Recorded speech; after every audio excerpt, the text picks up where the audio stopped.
Demikian pembacaan Alkitab pada hari ini. Dimuliakanlah Allah Bapa, Allah Anak, dan Allah Roh Kudus, ketiga yang esa. Yang berbahagia ialah mereka yang mendengarkan firman Allah dan yang memeliharanya. Haleluya.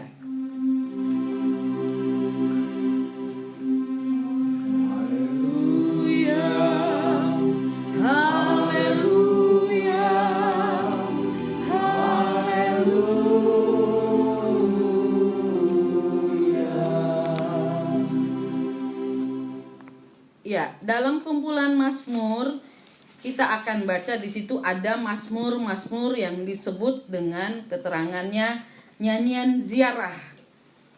Jadi ini merupakan Mazmur yang dinyanyikan.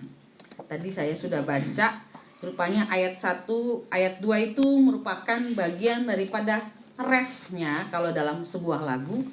Kemudian ayat yang ketiga, 4, 5, 6, 7, 8 merupakan bait-baitnya yang dinyanyikan. Nah, kira-kira bentuknya seperti itu. Nyanyian ziarah ini dinyanyikan oleh umat pada waktu mereka menuju ke Yerusalem dalam hari raya yang mereka lakukan 3 kali setahun. Orang Yahudi akan melakukan perziarahan ke Yerusalem untuk menghadap Tuhan dalam 3 hari raya, yaitu hari raya Paskah, di mana mereka akan memperingati keluarnya bangsa Israel dari tanah Mesir menuju ke Kanaan. Kemudian hari raya yang kedua, yaitu hari raya Pentakosta, di mana mereka akan memperingati 50 hari setelah Sabat pertama, dan mereka akan membawa hasil panen mereka. Kemudian hari raya yang ketiga yaitu hari raya Pondok Daun, di mana mereka memperingati bagaimana orang Israel itu ada dalam perjalanan di padang gurun dan pemeliharaan Tuhan ada di sana. Jadi ketiga hari raya itu merupakan peringatan akan Tuhan pada waktu yang lampau atau waktu yang sudah lewat. Nah, itu dilakukan dalam tradisi umat, dan dalam perjalanan itu mereka melakukan yang disebut dengan nyanyian ziarah. Dalam konteks bacaan kita di nyanyian ziarah ini dikatakan dengan kata ref yang diulang-ulang. Kita tahu ya, apa gunanya pengulangan, ada kekuatan repetisi di mana kebenaran itu disampaikan berulang-ulang dalam kehidupan kita, dan pengulangan itu merupakan metodenya Tuhan. Kalau kita baca di Ulangan 6, umat diajarkan, Tuhan pakai Musa untuk mengajarkan kepada umat, hendaklah kamu mengajarkannya berulang-ulang. Pada waktu kamu bangun, duduk, berjalan, dan lain sebagainya berulang-ulang. Supaya diingat, supaya disimpan, dan supaya itu menjadi nilai yang menguasai hidup kita. Kalau kita mengulang-ulangnya, maka dia menjadi sebuah kebenaran yang menguasai kita. Itu cara Tuhan. Bahkan tidak hanya sampai di situ juga, yang ngajarin nyanyian, yang menciptakan lagu, yang mengajar orang menyanyi, kalau kita mau perhatikan sebetulnya Tuhan. Karena Tuhan meminta kepada Musa untuk menaruh dalam mulut umat, ajarkan mereka dan letakkan itu dalam mulut umat supaya mereka nyanyikan pengajaran-pengajaran tentang Allah, mengasihi sesama. Itu dilakukan, dinyanyikan berulang-ulang. Ya memang ada orang yang begitu mudah menguasai sesuatu ketika pakai lagu. Nah, kita rata-rata seperti itu. Kalau sebuah pesan disampaikan pakai lagu, cepet diingat. Makanya iklan-iklan itu selalu ada jingle-jingle lagunya ya, yang mana mengingatkan. Tidak hanya iklan itu tidak hanya menampilkan gambar, tapi ada lagu yang diulang-ulang supaya diingat. Nah, metode itu sudah dimulai Tuhan dari zaman Alkitab. Dan itu juga yang dinyanyikan, diulang-ulang, setiap kali ziarah dinyanyikan, diulang-ulang. Bahkan proses lagu ini dilakukan, mereka sedang naik ke gunung. Yerusalem itu tempat yang lebih tinggi ya. Saya belum sampai di sana, tapi saya baca di data-data Alkitab, data-data di situ Yerusalem tempatnya lebih tinggi. Dia sekitar saya lupa ukurannya, tapi dia lebih tinggi dari dasar laut, dari laut. Dan makanya disebut dia naik ke gunung Tuhan. Dan naik itu bukan hanya bentuk fisik perjalanannya yang naik, tapi juga bicara orang Israel pada waktu mereka melakukan perziarahan, iman mereka juga sedang naik, rohani mereka juga sedang naik. Jadi ada ritual yang dilakukan secara korporat dan mengalami kebangkitan iman. Nah, itu yang dilakukan oleh orang Israel. Apa isinya?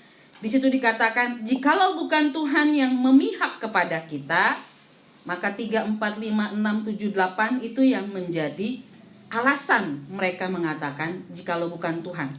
Yang pertama alasannya ayat 2, ketika manusia bangkit melawan kita, kalau tidak Tuhan, maka mereka akan habis melawan musuh-musuh pada waktu itu. Mereka akan dihabisi oleh para musuh. Jikalau bukan Tuhan, maka peristiwa alam, air sungai mengalir, hujan yang terjadi karena hujan yang keras bahkan menimbulkan air yang besar, air yang banyak, yang bisa punya kecenderungan menghanyutkan. Menurut kesaksian yang orang sudah pergi dan berada di Israel beberapa waktu, peristiwa itu bisa terjadi dan pernah terjadi. Maka mereka bisa terhanyutkan. Jadi untuk bicara peristiwa alam pun mereka bilang, kalau bukan Tuhan kami hanyut. Dan tema hari ini tidak lagi hanyut, tapi terluput. Kemudian ayat yang ke-6 dan 7, terpujilah Tuhan yang tidak menyerahkan kita menjadi mangsa bagi gigi mereka. Jiwa kita terluput seperti burung, dan jerat perangkap burung, jerat itu telah putus dan kita pun terluput. Bagaimana mereka mengalami jeratan atau jebakan-jebakan yang sengaja dibuat supaya terjebak, tersesat, terjerat, tertangkap oleh lawan. Dan kalau kita mau artikan dalam kehidupan sekarang ya, bisa terjebak oleh hal-hal yang bisa dibuat sengaja oleh orang untuk menjatuhkan kita. Tapi juga bisa juga terjerat oleh hal-hal yang dikerjakan juga untuk kita bisa jatuh karena dosa, jatuh karena perkara-perkara dunia dan juga perkara iblis. Nah, kalau bukan Tuhan, kita bisa terjebak di sana. Tapi kalau karena Tuhan diakui bersama, maka kita terluput. Bapak Ibu Saudara, ini nyanyian Israel dengan mengatakan jikalau bukan Tuhan yang memihak kepada kita. Ada dua hal yang mau kita perhatikan dalam nyanyian ini. Yang pertama kita senantiasa melihat Tuhan dalam setiap peristiwa hidup kita. Saya terlalu yakin dan percaya ada banyak peristiwa di hidup saya. Ada suka, ada duka, ada dan tiada, ada hilang dan juga hilang. Bisa saja terjadi. Ada kurang, ada tidak, ada cukup, ada sakit, ada sehat. Bisa saja itu terjadi dan itu juga terjadi dalam hidup saya. Tapi bagi saya pribadi, saya selalu melihatnya bahwa Tuhan, peristiwa yang saya alami itu terjadi dalam perhatian Tuhan. Kenapa? Ya karena Bapak Ibu Saudara dan saya, kita orang yang berdoa. Tiap hari kita berdoa, menyerahkan semua dalam pimpinan Tuhan. Saya yakin dan percaya, kepala-kepala keluarga berdoa untuk keluarganya, ibu-ibu rumah tangga berdoa untuk keluarganya, bahkan anak-anak juga berdoa untuk keluarganya. Untuk apa yang kita lakukan setiap hari. Dan ketika ada peristiwa-peristiwa yang rasanya miss di hidup kita atau beda dari yang kita rancangkan, di situ juga Tuhan perhatikan. Jadi bukan berarti waktu kita mengalami keadaan yang tidak baik, lalu Tuhan juga tidak baik, tidak ada di situ. Tuhan ada. Tuhan memperhatikan. Jadi mari melihat Tuhan ada di dalam setiap peristiwa hidup kita. Umat melakukan hari raya, perayaan 3 kali dalam setahun itu. Mereka diajar untuk lihat Tuhan di sana. Lihat Tuhan di peristiwa umat Israel dikeluarkan dari Mesir dalam peristiwa Paskah. Lihat Tuhan pada waktu mereka menjalani hari ke-50 setelah Sabat pertama, bagaimana Tuhan ada dalam ibadah dan ritual-ritual mereka, bahkan dalam perjalanan mereka.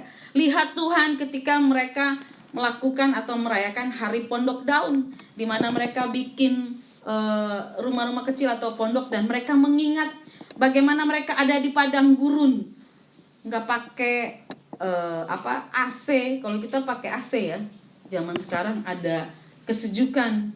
Mereka di padang gurun, tapi Tuhan juga menyiapkan perlindungan atas mereka.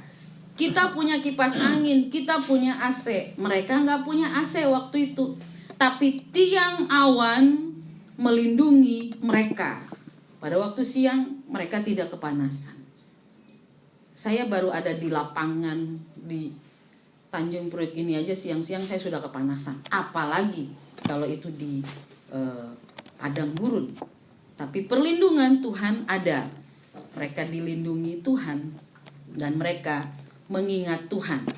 Jadi setiap peristiwa hidup kita, lihatlah bahwa Tuhan ada di sana, dan lihatlah itu dengan kacamata Tuhan. Kadang-kadang kita berpikir, Tuhan, kenapa saya harus mengalami begini ya? Kayaknya saya yang paling malang di dunia. Di satu sisi kita merasa sepertinya kita terpuruk, padahal itu baru gambar yang sedikit. Tapi kalau kita mau lihat gambar besarnya, kita akan mengangguk-angguk dan bilang, emang Tuhan baik ya, emang Tuhan hebat ya. Tadi malam saya ngobrol dengan ipar saya, Ibu Melisa. Ngobrol terus dia mengingatkan kesaksian.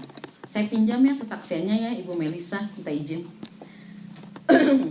Waktu tahun 2012 akhir, saya pas pindah ke Jakarta dan saya sempat tinggal di keluarga Pak Joni. Mereka bilang begini, kayaknya Pak Joni perginya pagi jam 6, saya lihat setengah 5 dia udah berangkat, anaknya masih tidur. Terus jam 10 malam dia pulang, anaknya sudah tidur. Saya lihat, terus saya ngobrol sama Ibu Melisa. Dan Ibu Melisa, iya nih keadaan seperti ini ya, Pak Joni gak bisa menikmati keluarganya karena ya harus bekerja. Jakarta macet seperti itu. Lalu Ibu Melisa, kita pengenlah nanti cari rumah di Jakarta aja deh, supaya ke gereja dan ke kantornya tidak begitu bermasalah untuk jalan-jalan, dan Pak Joni dan keluarga bisa menikmati keutuhan keluarga itu. Di jalan saya pergi sama Pak Joni menuju ke sekretariat. Saya beritahu juga, mana ya Jon ya?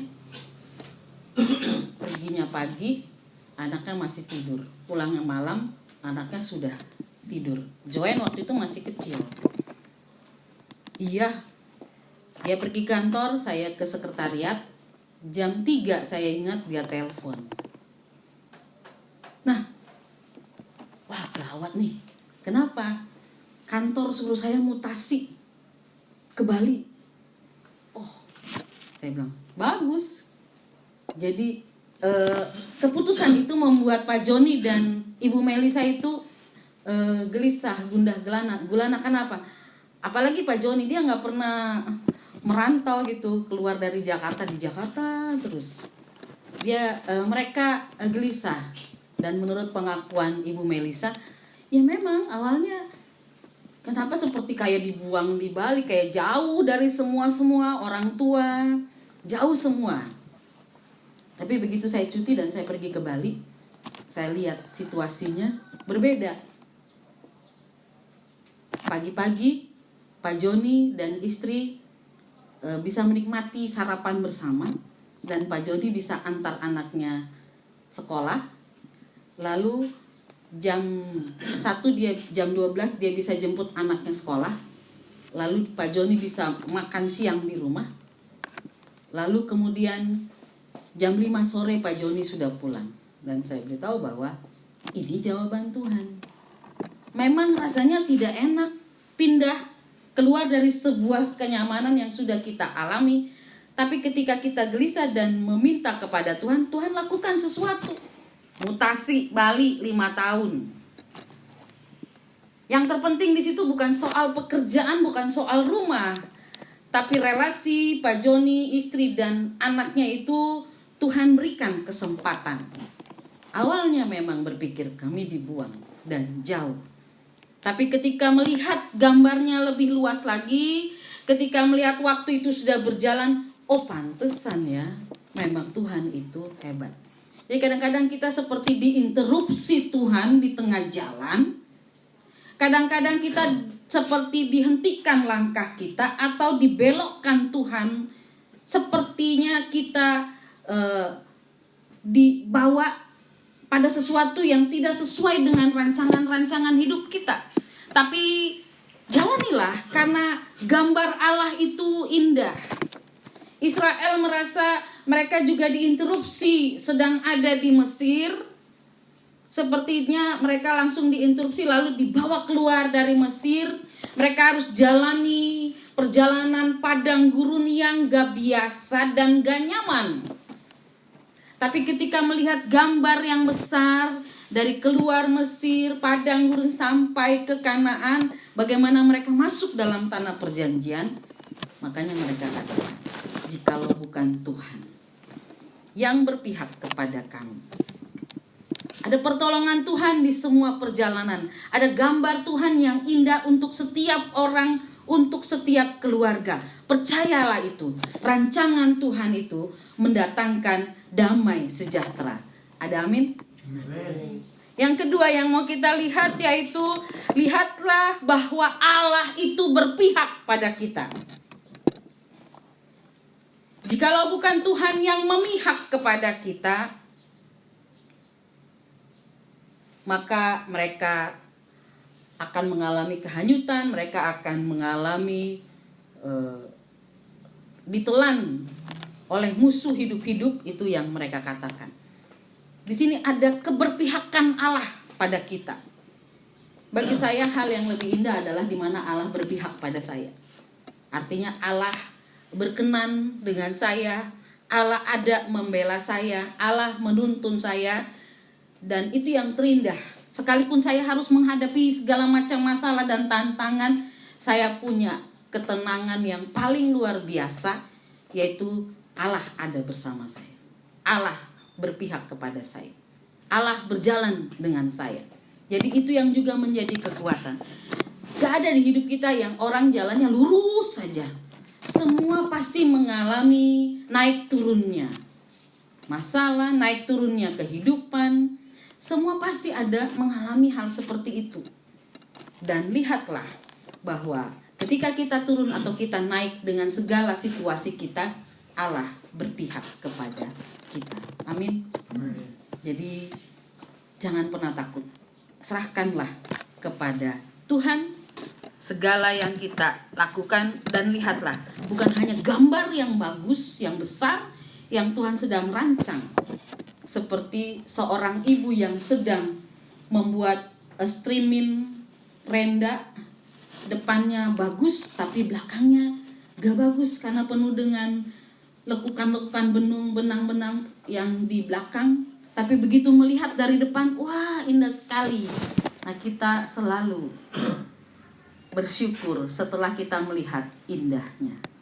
Padahal yakinlah sebelum kita melihat yang indah itu, lihatlah bahwa Allah berpihak pada kita.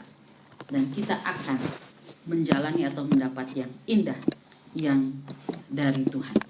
Kalau pemazmur dan umat Israel punya nyanyian syukur, maka saya mengajak Bapak Ibu Saudara juga kita punya nyanyian syukur.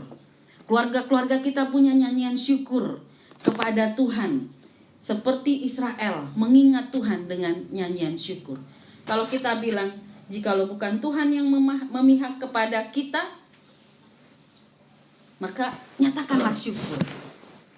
Nyatakan syukur kepada Tuhan. Ayat yang ke-8, pertolongan kita adalah dalam nama Tuhan yang menjadikan langit dan bumi. Dan pengakuan ini tidak hanya menjadi pengakuan umat, tapi pengakuan ini juga menjadi pengakuan seluruh kita orang percaya, gereja-gereja. Ayat ini juga dipakai salah satunya menjadi ayat pengakuan ketika ibadah dimulai dengan menyatakan bahwa pertolongan kita ialah dari Tuhan yang menciptakan langit dan bumi. Jadi berjalanlah terus dengan Tuhan dalam persiarahan kehidupan kita secara keluarga, secara pribadi, secara bergereja. Lihatlah Tuhan merancang gambar yang indah. Jangan pernah curiga sama Tuhan. Jangan pernah bertanya, Tuhan kenapa begini, kenapa begitu. Percayalah. Belajar untuk percaya terus kepada Tuhan. Sekalipun kita ada di masa sukar. Kemudian yang kedua, pegang pasti bahwa Allah berpihak pada kita. Tuhan berkati kita, Tuhan berkati firman. Amin. Kita nyanyikan lagu Kidung Jemaat 438. Apapun juga menimpamu, Tuhan menjagamu.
Apa mengganggumu, Tuhan menjagamu.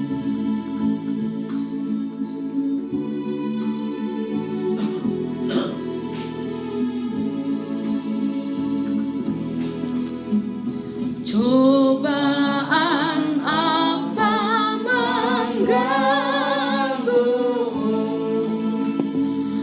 Tuhan menjagamu.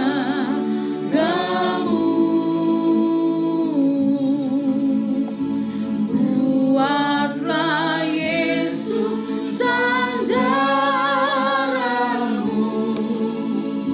Dia menjagamu.